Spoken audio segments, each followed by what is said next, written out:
Hey folks, I wanted to discuss today how to get hidden ability Pokemon in Pokemon Scarlet and Violet.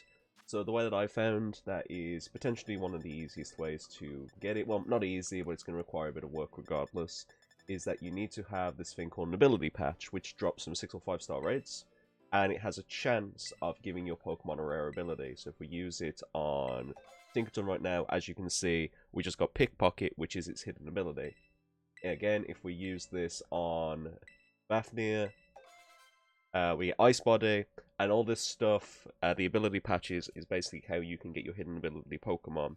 Pretty much guaranteed, but these ability patches are incredibly rare, and you will probably have to do a lot of 6-star raids in order to drop one. I've only found 3 in about 30 raids at the moment, but I was able to get hidden ability now for my Tinkerton, my Skelly Dirge, and everything, but that is the better way to guarantee yourself a hidden ability over just doing ability capsules or catching wild Pokemon. So, hope that helps you out. I'll see you next video.